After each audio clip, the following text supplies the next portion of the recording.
Praise the Lord. Hallelujah. Amen. Happy birthday in heaven na daw ang kanyang. Huwag kang mag-alala, sister. Marami kang nanay dito. Pwede rin nanay ito. Maraming nanay dyan. Ako pa rin na nanay. Para kang ma-experience pa dito. Pwede na ba? O, sino ba? Praise the Lord. Malis pa! Amen.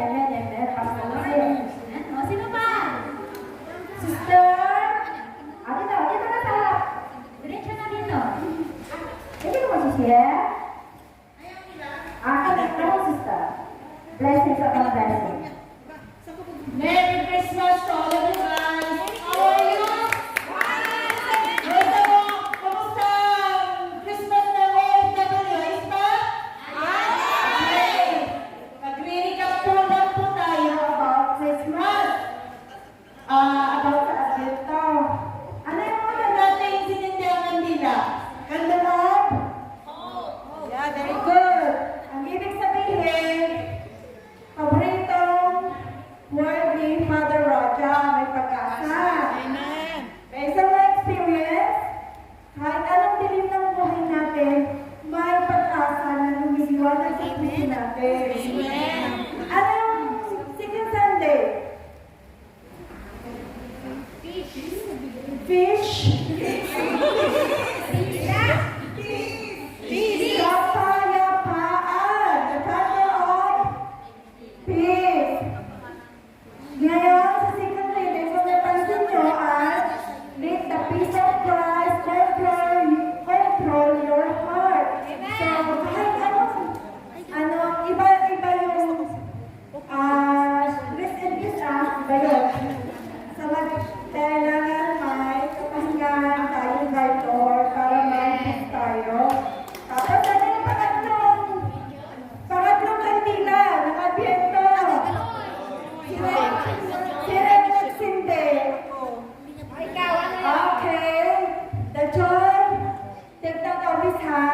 Ang happiness at joy ay hindi magkapareho.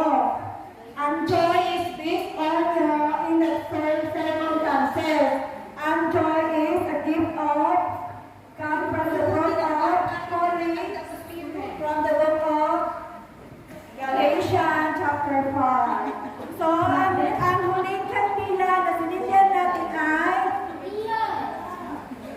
love, pag-ibig, for God. So loved the world that He gave us His only begotten Son.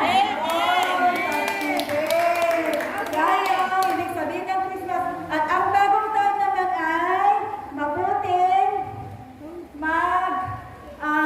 bumangon muli, mag-renew. Huwag lang magpatuloy sa gawain mali. Thank you po.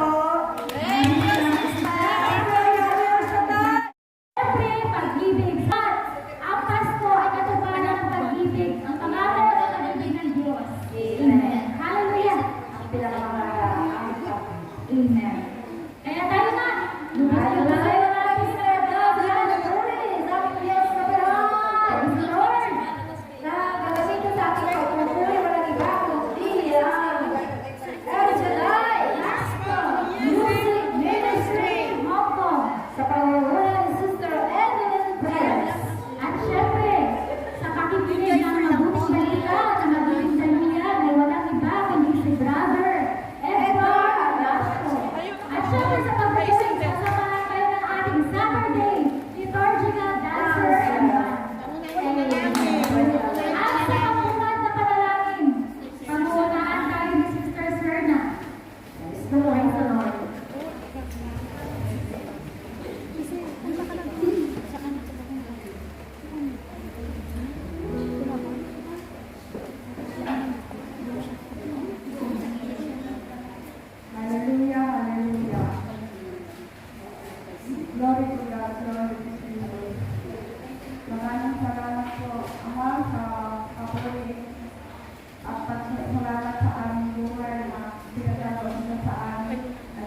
po kami sa harapan upang pagpuri at magpasalamat sa iyo. Maraming salamat po Ama sa mga ibigay mo sa amin sa kabawatan.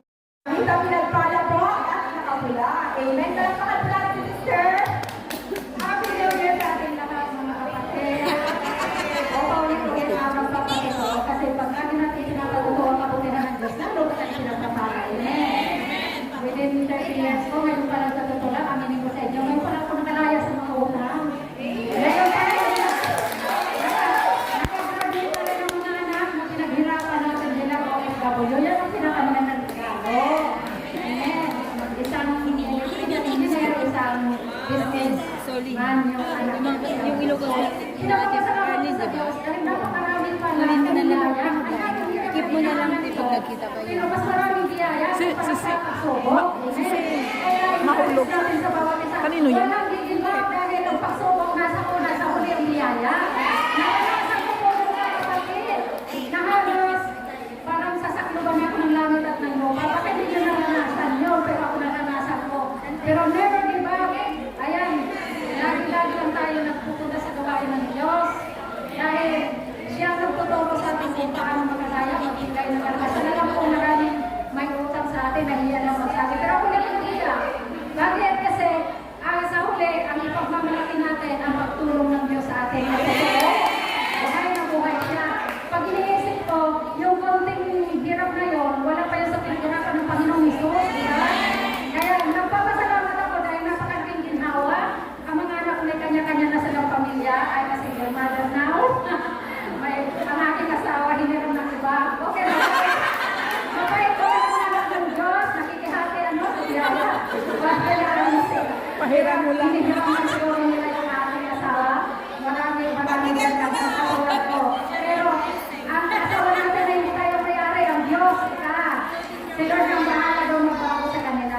Napapasalamat po ako dahil ang mas natin yung talagang pinapalagay ng Diyos at tulong-tulong namin.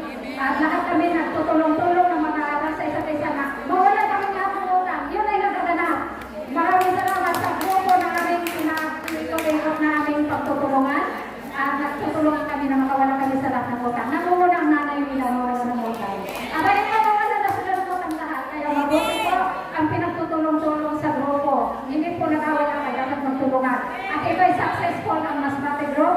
Pinagmamalaki ko sa Panginoon dahil tinulungan kami na tulong-tulong upang makawala sa utang. Yun po ay makasunurin ang aming grupo. Kaya wala na kami utang sa kawan sa Diyos. Pinagbalang happy New Year sa ating po lahat. Sa lahat po na narito sa araw na ito, dapat po tayo po ay magpasalamat sa Diyos. Umabot po tayo ng unang araw ng 2026. Kaya kanino po mabangin ko dahil narito ngayon sa inyong harapan. Unang-una po, narito po guys ko po ibalik ang pinakamataas na papuri, pinakamataas na pagluwalhati at pagsamba sa nag-iisa nating dakilang Diyos, ang ating Amang Yahweh El Shaddai. Ang inyo pong abang liba dahil narito sa inyong harapan, tumatayo, malakas, masigla, at matagumpay po. Dahil po yan sa biyaya ng Diyos. Una po Lord, maraming salamat sa gabay at pagtubay sa buong isang taon.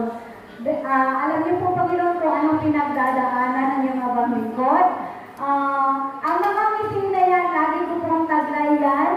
Pero alam ko po na kayo din po ay mga dinadanas, hindi po spare ang inyong lingkod. Lahat po tayo may pinagdadaanan. Tapos kapag magtitiwala tayo at maniniwala tayo ang Diyos ang siyang kukuha at magbibigay sa atin ng solusyon sa lahat ng ating problema, naroon po ang tagumpay. Amen? Nagsimula po noong anniversary sa dami ng pinagagawa ng iyong abang lingkod. Hanggang po noong Christmas celebration, naninil po ang katawan ng lupa ng ating abang ng inyong abang lingkod. Hindi na po halos kinaya, hindi ko na po ito may tataas. Bagkos ang Diyos po kapag tinawag ka, tapat po sa iyong mga pangako. Amen. Nagpa-overflow po ang inyong abang lingkod at akala ko nga po kahapon, iba na po talaga ang pakiramdam ko.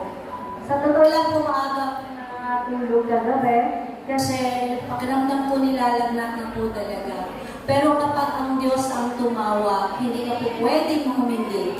Kaya narito po ang inyong abang lingkod patuloy na tumatayo sa inyong harapan. Maraming salamat sa buong LCI Gospel Music Ministry ng Hong Kong sa patuloy po nila sakritisa sa inyong abang lingkod, sa kanilang pagmamahal at panalangin, sa buong Voices of Angels, at sa lahat po ng mga manggagawa ng Ubasan ni El Shaddai. Maraming salamat po higit sa lahat sa ating dakilang Yahweh El Shaddai sa kanyang patuloy na pag-iingat sa inyong mga lingkod. Lord, thank you very much, and I pray and I hope not just for me but for everyone that is here na patuloy tayong samahan, sabi nga, moving forward in hope and faith with God. Amen? Hallelujah. To God be the highest glory.